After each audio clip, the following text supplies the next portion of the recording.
음침해 보이고, 그래서 상당히 이것만 좀 없으면 오히려 더 장점이 되겠죠. 그 수변 지역으로의 접근성도 강해지고, 그 다음에 서해안 광명역으로 가는 길도 서해안 길목에 있으니까 훨씬 좋을 거라고 생각하는데, 이게 걸림돌입니다.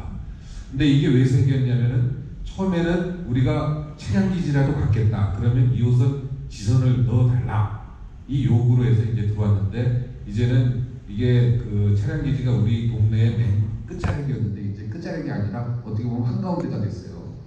그러다 보니까 이제 이걸 옮겨야 된다, 창동처럼, 이런 이야기가 나와서 얼마 전에 이제 박원순 시장한테 이런 제안을 했습니다. 홍대 원종선이 있어요. 이게 민자로 추진되고 있는 겁니다. 그래서 이거를 BC가 안 나와요. 근데 어차피 여기도 차량기지가 필요해요. 그러면 차량기지가 가까운데 두 개 있을 필요 없으니까 이거는 경전 차량기지입니다. 쉽게 얘기하면 뭐 이렇게 고치고 수리하고 이런 데가 아니라 주차하고 세차하는 데입니다. 그러다 보니까 옮기기도 그렇게 어렵지 않겠다라는 생각이 들어서, 홍대 원종선이 BC가 안 나오니까 여기를 7만 평을 개발하면은 한 8천억 정도 이익금이 나오지 않냐. 그럼 그 8천억을 거기다가 투입하면, 어차피 서울시 돈이니까, 그러면은 이 13단지 이쪽을 복선화해서 바로 신도림에서 안 갈아타고 바로 갈 수도 있고, 그 다음에 차량기지도 이제 없애고 거기 위에 개발 10만 평 개발할 수도 있고, 또 홍대 원종선은 사업비가 여기서 이제 8천억이 투입되니까, 그러면 여기는 실제 어차피 차량기지는 생겨야 되는데 또 여기도 지하철이 들어올 수 있는 거 아니냐, 이런 제안을 해서 박원순 시장은 오케이 했어요. 오케이 해서 그러면 용역을 해보자, 수지가 맞으면 해보겠다고 하는데, 지금 제3기 신도시가 발표되면서 이게 5월로 발표되는 그 용역 결과가 한 3개월 딜레이 됐습니다. 아마 3기 신도시가 부천 인근에 생기면서 또 다른 변수가 작용할 수도 있어요. 그러나 세컨 안을 가지고 있습니다. 세컨 안을 가지고 있는 게 뭐냐면, 이게 한 7만 평 정도 되는데 그걸 좀 훌쩍하게 줄이자는 거죠. 한 5만 평 정도로, 한 4만 5천에서 5만 평 정도로 좀 줄이고, 양 옆을 좀 뭐 공원화를 시키든지 하고, 가운데를 좀 상판을 덮어서, 우리 그 저기 어디 있죠? 그 영등포 가면 롯데백화점 올리듯이, 원래 상판 구조에서 건물을 좀 비싸긴 합니다. 그럼 한 4만 5천 평, 5만 평 규모를 이거를 개발을 해도 되잖아요, 그죠? 여기가 세차하고 주차하는 데니까. 그 다음에 나중에 또 옮기게 되면 그냥 옮기면 되니까. 그래서 그것을 일하는 이것을 그 홍대 원종선으로 옮기는. 근데 부천에서 이제 살짝 자기네는 50평짜리 예를 들어서 차량기지가 들어올 줄 알았는데, 이게 저리로 가면 100평짜리가 들어오는 거 아니냐라면서 살짝 이제 조금 불만을 표시하고 있는데, 그 사람들도 그렇게 되면 지하철 안 들어가는 거예요. 지하철 들어간다는 조건으로 우리가 거기다 넣어주는 거니까. 그래서 이제 고민을 할 겁니다. 그래서 저희 일하는 차량기지가 나가는 거예요. 우리 동네에서 나가는 거고, 그래서 이것을 단서를 복선화하는 거. 그래서 신도림에서 갈아타지 않고 곧바로 우리가 지하철 2호선을 탈 수 있는 거, 그거 안이 하나고, 두 번째는 정 안 된다. 그럼 그냥 우리끼리 하는 거예요. 우리끼리 서울시 교통공사고, 여기 문영래 의원님도 계신다면 그냥 한 7만 평 스페이스를 홀쭉하게 한 5만 평에서 4만 5천 평 줄이고, 그냥 그거를 그 위에 상판 공사하고 바로 여기 개발하는 방안입니다. 그래서 그렇게 되면은 뭐 효과는 똑같습니다. 효과는 똑같은데 일안과 이안을 두고 열심히 고민하고 있습니다. 그러나 분명한 것은 시선은 일안에 두고 있습니다. 그래서 일안은 차량기지 옮기는 예.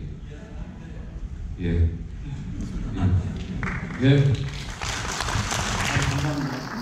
혹시 또 질문 있으신 분 있으실까요? 예.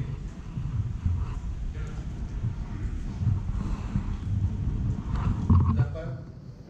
이쪽 먼저 하고 그 다음 받겠습니다. 네, 천남부의 3기동 외국입니다. 네, 여기 먼저 하고. 그 아까 D등급이 돼야 조건부 안전진단 된다고 했는데, 예. 저희가 수십만 원을 냈을 때 D등급이 될 어느 정도 가능성이 있어야 그렇죠. 해보는 건데, 뭐 해봤자 안 될 것 같으면 돈만 버리는 거잖아요. 예. 그 가능성 얼마나 보고 계신 거예요?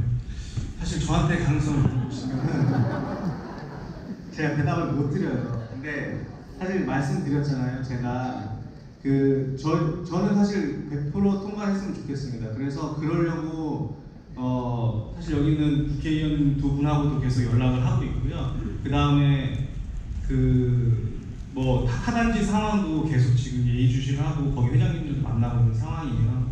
근데 제가 말씀드리잖아요. 저희가 시험을 쳐야 되는 시험입니다. 수능 시험인데 그게 수능 시험 치는데 뭐 50만 원 든대요. 근데 그걸 쳐야 될지 안 쳐야 될지에 대해서 고민을 하는 것보다는 그걸 잘 칠 고민을 하고 타단지는 다른 사람들은 어떻게 시험 공부하는지를 유심히 보고 걔네들 하는 대로 같이 따라서 열심히 공부를 해야 되지 않을까라는 게 제 생각입니다. 물론 아니라고 하시는 분들도 있지만요. 일단은 근데 그렇게 저희가 열심히 준비하는 모습들과 정보들을 여러분들께 공유를 하고요. 그 공유 됐을 때 진짜로 그 돈을 30만 원 돈을 내야 되겠다고 생각하실 때 받을 수 있는 거지. 제가 여기서 아무리 얘기해봐야 여러분들한테 30만 원 주세요 하라고 해서 여기서 저한테 부탁되고 30만 원 주실 분은 한 분도 안 계시거든요. 네. 그런 정보들을 공유하시고 저희가 드리는 정보를 보고 있다가 저희들이 급해요. 정말 이번에는 될 것 같고 이러한 정보들이 있어요. 물론 떨어질 수도 있습니다. 하지만 그런 정보들을 보시고 판단을 여러분들이 하시는 거고요. 여러분들이 판단을 해서 저희한테 말 그대로 모금이잖아요.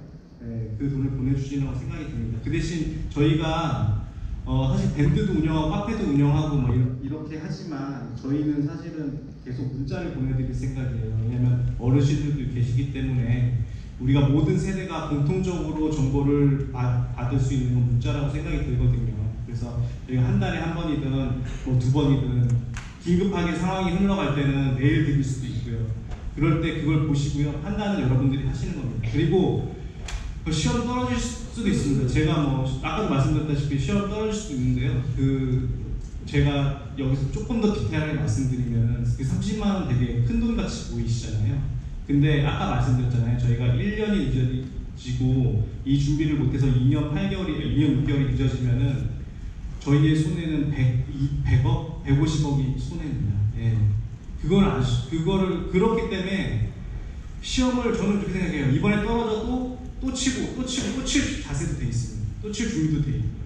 그 대신 그 비용이 얼마나 되는지를 제가 산정을 해보니까요. 나중에 재건축이 됐을 때 그 정비안전 진단 비용 2억 7,500만 원이 얼마나 여러분들한테 부담이 되냐면 평당 1,616원이에요. 사실 제가 계산을 해봤어요, 어저께. 여러분들 분양가에 만약에 이걸 조합이 받아줘서 반영이 된다면 1,616원이고 33평짜리 받았을 때 5만 몇천 원이더라고요. 저는 나중에 5만 몇천 원, 10년 뒤에 5만 몇천 원을 내가 더 주고 그 조합원 아파트를 받더라도 지금 한 3번은 쳐볼 것 같아요. 한 15만 원 부담하다 생각하고 분양가에 진짜 그 시험은 쳐볼 것 같습니다. 제 생각인 거예요. 그래서 지금 질문하신 그 가능성 얼마나 보느냐라고 얘기를 하시면 그거에 대한 답변은 못 드리지만 또 답변해 주셔야 돼요. 네? 저희 짧게 좀 부탁드릴게요. 네, 이게 제가 답변하는 이유는 국토교통 상임위에 소속돼 있어서 그렇고요. 이 일에 있어서는 우리 여기 계신 김승희 의원님 여야 없이 같이 이렇게 힘을 합쳐서 하도록 하겠습니다. 아마 여러분 프랜카드 저도 붙였고 우리 김승희 의원님도 붙였어요. 그래서 여러분 목동 아파트 재건축을 위한 일입니다. 살면서 좀 불편한 내용들을 저희가 접수를 받고 있어요. 그게 왜 받냐면은 사실 지금 55점 밑으로 떨어져야 이 안전진단 통과하는 건데 녹록지 않습니다.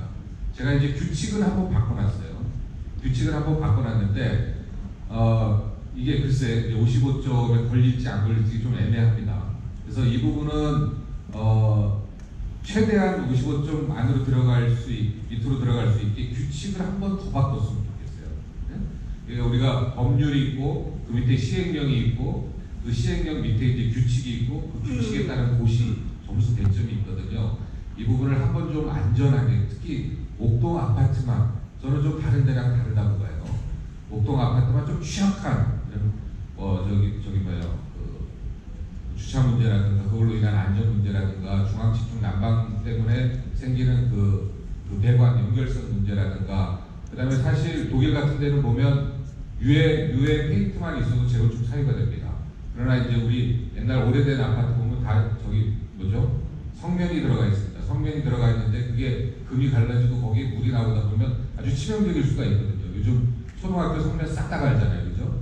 그렇기 때문에 상당히 이게 금이 많이 가고 거기에 물이 샌다, 이거는 성면에 있는 유해 물질이 나온다, 이렇게 생각해도 되거든요. 이런 것들을 좀 체증하고 싶어요. 그래서 이런 내용들은 아주 치명적이다, 이런 것은 김승희 의원님 사무실이나 저희 사무실에 한번 연락을 주십시오. 그러면 이런 것들을 저희가 최대한 모으려고 그래요. 모아가지고 이거를 가뜩이나 이제 우리는 좀 불리한 부분이 있습니다만 이제 규칙을 좀 바꿔서 정밀 안전 진단이 정말 안전하게 정말 우리가 재건축을 해야 된다는 평가가 될 수 있게 하려고 하는데, 고르고 나면 이제 조건부 재건축으로 가면 어디서 판단하면 국토부에서 판단합니다. 그러니까 답은 아니 그 얘기를 하고 있습니다. 정밀 안전 진단 얘기를. 그래서 국토부에서 결정하는 거고, 국토부 내에 이제 건설기술연구원하고 시설관리공단에서 이걸 결정하게 됩니다. 그렇기 때문에 정밀 안전 진단을 이걸 하면은 통과될 수 있냐 없냐, 이거는 우리가 지도부하고 대표단들하고 이 규칙을 한번 올 중에 한번 바꾸는 과정을 통해서 우리가 조금 더 안전하게 좀 어플라이를 하려고 하거든요. 그 다음에 이제 비용의 문제에 있어서는 우리 대표님도, 저는 이제 전공이 그쪽이니까요. 이거는 뭐 나중에 조합이 설립되면 이 비용은 예를 들어서 한 번, 두 번 해도 다 이렇게 그 업체에서 이제 돌려받을 수 있을 거예요. 그래서 그거는 크게 부담스러운 비용은 아마 아닐 겁니다. 재건축을 추진해 보셨던 분들은 잘 아실 겁니다. 이게 답변이 됐을지 모르겠습니다. 예, 감사합니다. 김승희 의원께서 뭐 얘기해 주시죠.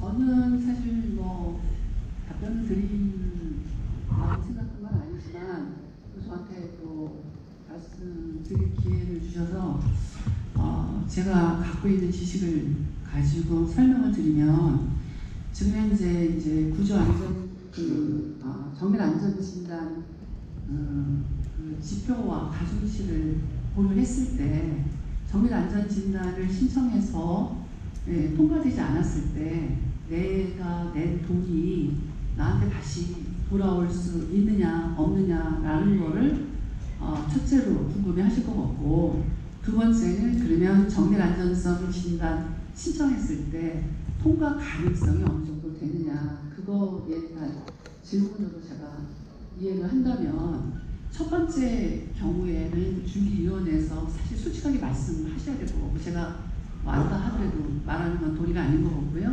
그 다음에 두 번째에 지금 현재 조건부 그 허가를 받으려고 그러면 30점에서 55점 사이가 돼야 돼요. 점수가 낮으면 낮을수록 재건축이 용이한 겁니다. 그러니까 안전하지 않다는 거기 때문에 이제 정밀 안전 진단을 통해서 안전하지 않다는 거를 진단받음으로써 다음 재건축의 단계로 가는 건데, 구조 안전성을 지금 50%로 만들어 놓고, 그리고 이제 환경 영향과 관련된 지수를 많이 낮춰놨기 때문에 예전에 비해서 되게 어렵게 돼 있고, 이거는 솔직히 시뮬레이션을 해야 되는데, 제가 전문가들, 특히 이 목동 아파트에 관심이 있어서 재건축을 가지고 고민하는 사람들의 이 얘기를 들어보면, 저는 시뮬레이션 해본 적이 없기 때문에 제가 모르는 내용, 그리고 확신하지 않는 내용을 이렇다 저렇다 말하고 싶지가 않아서 이런 말씀 드리는 건데, 그 시뮬레이션을 해보면 지금 현재의 이 현행 고시를 개정을 했거든요. 작년 3월 달에 그 고시 개정안대로 만약에 우리가 정밀 안전 진단을 했을 때는 통과되기가 그렇게 쉽지는 않다라는 얘기를 저는 들었습니다. 그래서 그렇지만 또 이거를 뭐 사실은 솔직히 불안감을 가지고 또 어떻게 보면은 네거티브하게 제가 설명드리는 건 맞지 않고요. 이게 조금 더 정밀하게 지금 준비위원회에서 그 돈을 모금을 해서 신청을 할 거니까 좀 준비를 잘해서 이것이 정밀 안전 진단의 통과 가능성이 있으려면 무슨 지표가 얼마이고, 그리고 어떠한 결과가 나올 것이라는 것을 예측해서 주민들한테 설명을 하는 것이 저는 바람직하다고 생각합니다. 저희가 뭐 어쨌든 많은 정보를 공유하고 그렇게 해서 드리도록 하겠습니다. 그리고 마지막으로 전에 질문 주신다고 맞아. 1308동 주민입니다. 다른 말에 여쭤보고 싶은 건 아까 말씀해 주셨던 신정동 차량기지에 대해서 예. 이렇게 혹시 예비 타당성 검사는 진행이 되고 있는 건지 그리고 조금 멀지만 구로 차량기지도 계속 2040 서울 플랜이라든가 이런 데서는 언급이 되고 있지만 그리고 또 2019년 국토부 투자 예산에서 처음으로 이렇게 좀 예산이 좀 들어간 것도 보이긴 하지만 어떻게 진행이 되고 있는지 정확한 진행 척도를 좀 알고 싶어서. 예비 타당성 조사 결과 발표가 원래 내일이었습니다. 원래 20일 월요일 날 하기로 했는데요. 네, 그게 3개월 밀렸습니다. 왜 밀렸냐면